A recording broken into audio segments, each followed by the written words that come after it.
নমস্কার বন্ধুরা, কণ্ঠস্বর রকমারিতে সবাইকে জানাই সাদর আমন্ত্রণ। আজ আমি বানাবো মৌরি মাশরুম। চলো দেখে নেওয়া যাক মৌরি মাশরুম বানানোর জন্য আমার কি কি লাগছে। মৌরি মাশরুম বানানোর জন্য আমি এখানে মাশরুম নিয়েছি, ভালো করে কেটে ধুয়ে একটু গরম জলে ভাপিয়ে নিয়েছি।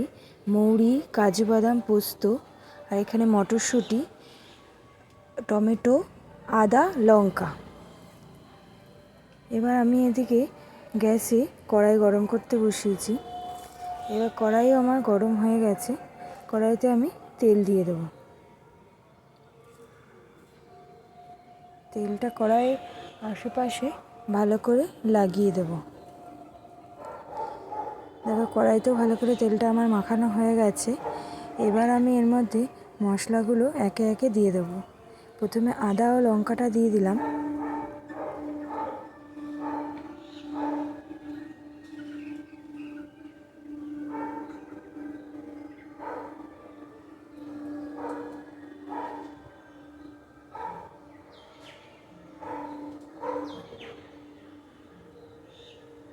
এবারে টমেটোটা দিয়ে দিলাম। এবার একে একে সব মশলাগুলো দিয়ে দেবো। মৌরি, পোস্ত ও কাজু বাদাম দিয়ে দিলাম। এবার এগুলোকে হালকা ভেজে নেব।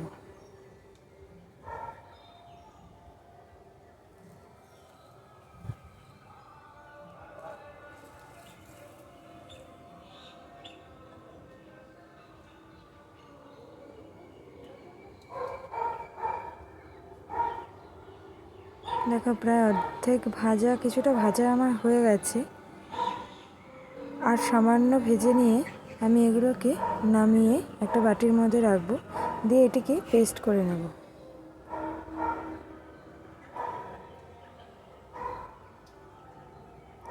আর এই ভাজাটি পুরোটাই লো ফ্লেমে রেখে করব।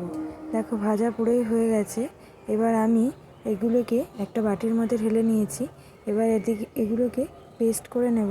এদিকে কড়াইও বসিয়ে দিয়েছি। কড়াইতে তেল দিয়ে দিলাম। তেলটা গরম হয়ে গেলে এর মধ্যে মাশরুমগুলো দিয়ে দেবো।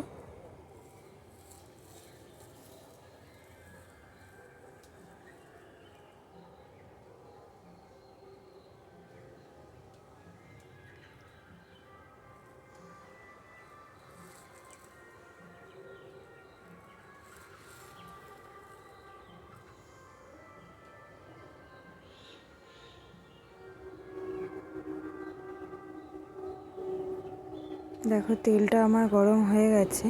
এবার এর মধ্যে আমি মাশরুমগুলোকে দিয়ে দিচ্ছি একে একে।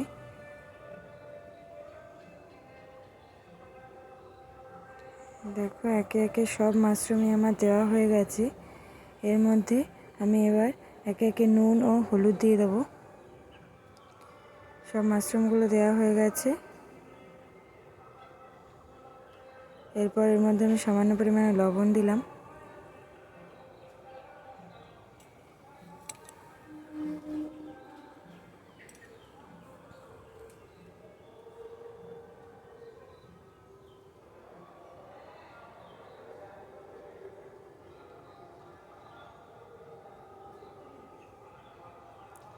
এবারে এর মধ্যে আমি হলুদ গুঁড়ো দিয়ে দেবো। দেখো সামান্য পরিমাণে হলুদ গুঁড়ো দিয়ে দিলাম। দিয়ে এটিকে নুন হলুদ দিয়ে ভালো করে নাড়িয়ে নেব।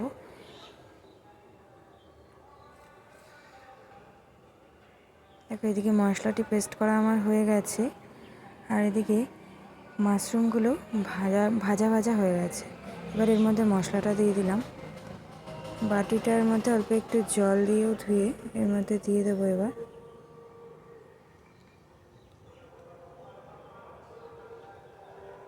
মশলার বাটিতে জল দিয়ে অল্প জল দিয়ে দিলাম।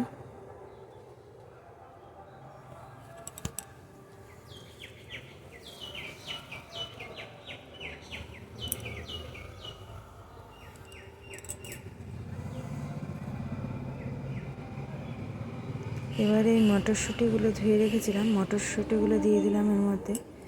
তোমরা এর মধ্যে চাইলে সুইট কর্ন অ্যাড করতে পারো।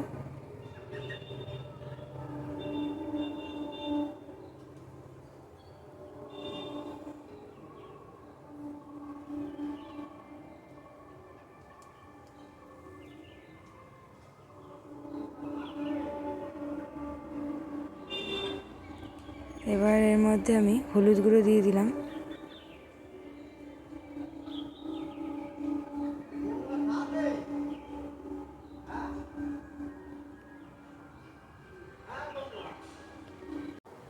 এবার এর মধ্যে আমি একটু নুন আর হলুদ দিয়ে দিলাম। তোমরা তোমাদের স্বাদ মতন নুনটা দেবে।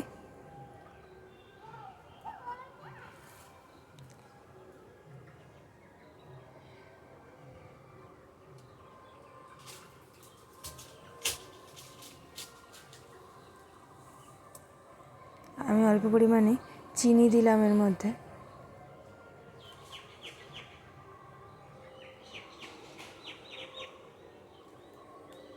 দিয়ে এগুলোকে ভালো করে কষিয়ে নেব। আঁচটি মিডিয়াম ফ্লেমে রেখেই মশলাটি কষাবো।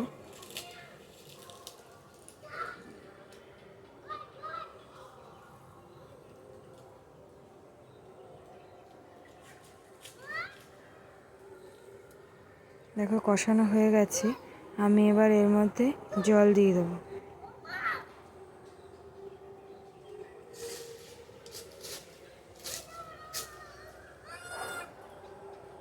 দেখো জল দিয়ে দিয়েছি। এবার এটি মিনিট 5 ফুটবে। এটি পুরোটি মিডিয়াম ফ্লেমে রেখে করব।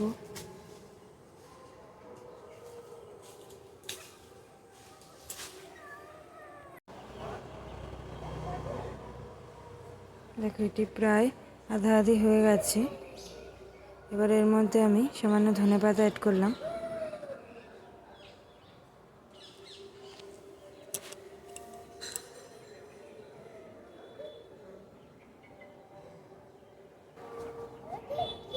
দেখো এটি আধা আধি হয়ে গেছে।